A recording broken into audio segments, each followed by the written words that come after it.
Vamos a ver ahora una película basada en los recuerdos de un niño respecto de su hermano enfermo, a quien ama mucho, pero al que describe con enorme crudeza e ironía, al igual que el resto de la familia.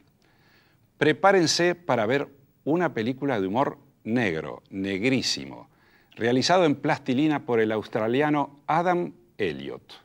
Está basado en una historia real de su vida, pero confiesa este director que jamás permitiría, sin embargo, que la realidad se le cuele en su obra y le arruine una buena historia. Hermano pertenece a una trilogía junto con Tío y Primo que recibió numerosos premios internacionales.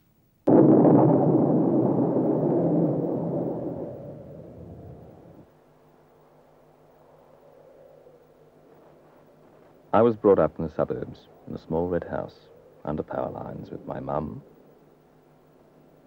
my dad, my brother, and our bird, Jeanette. Dad used to be an acrobatic clown with my uncle. They were called the Flying Trapinos and toured the world, until my uncle slipped on his own sweat. And Dad became a paraplegic, then slowly an alcoholic. Mum cut the old people's hairs at the local nursing home. And on Saturdays sold pies at the football. My brother was a year older than me, and for a while had to have the lens of his glasses blacked over to let his other eye catch up. He also had asthma and had to carry his spray around with him all the time. Mum tied it around his neck because he was always losing it. We did everything together. On Saturday mornings, we'd watch hours of cartoons and eat honey on toast.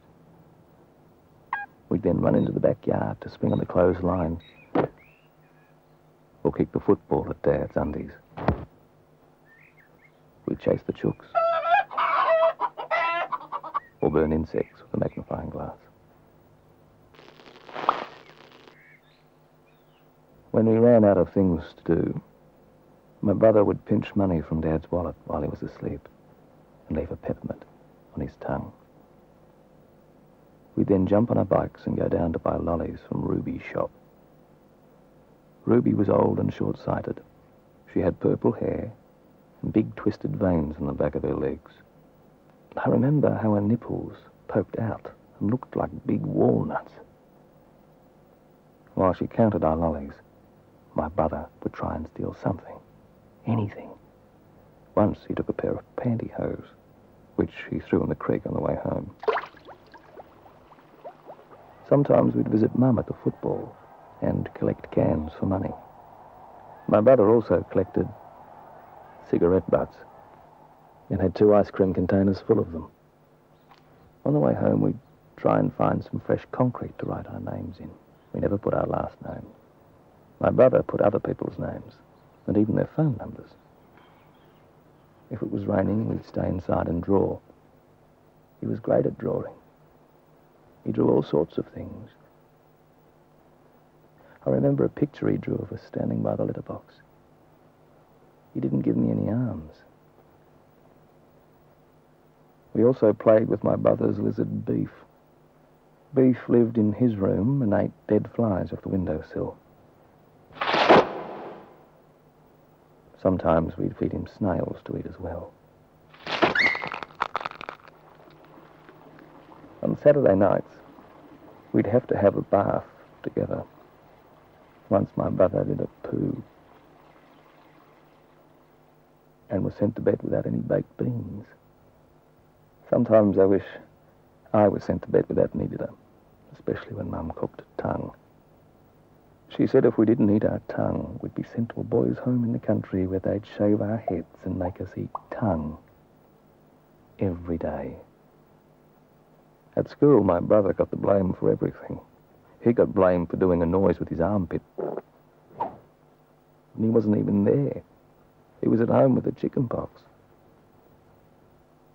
His best friend was Matthew Welch. Matthew Welch could turn his eyelids inside out and drink milk through his nose.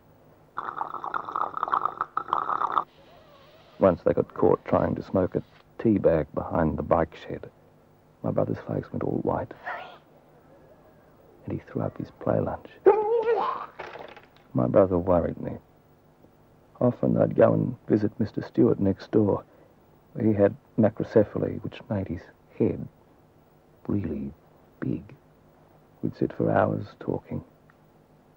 I asked him if my brother would go to hell. Only prostitutes and accountants went to hell, he said. But a thing called karma might get him. And he was right. Karma gave my brother nits. The nurses found them when they came to school to check our heads. He had to wait outside the sick bay to be sprayed, while all the other kids walked past and laughed. Nit kids were like the lepers. A boy in the grade above me said that I had nits too, and that I'd got them off my stinking, drunk dad. He squashed his bubble gum into my hair and pushed me into the girls' toilet.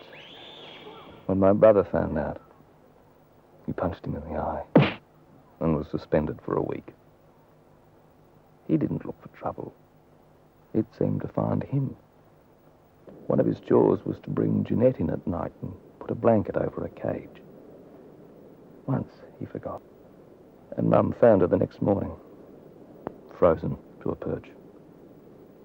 We had a funeral beside the compost, and everyone cried. Despite his problems, my brother struggled on and actually had a dream. He wanted to be an acrobat like Dad and would spend hours in the backyard practicing with Dad on the side, coaching through blurred eyes. One morning, I went into my brother's room to tell him about a colouring competition. He was lying, all still. He'd had an asthma attack. I sat and stared at him for a long time before I went and got anyone. His room was all quiet except for the sound of his lizard eating a fly. Memories of you I will always keep. God saw you were tired and put you to sleep.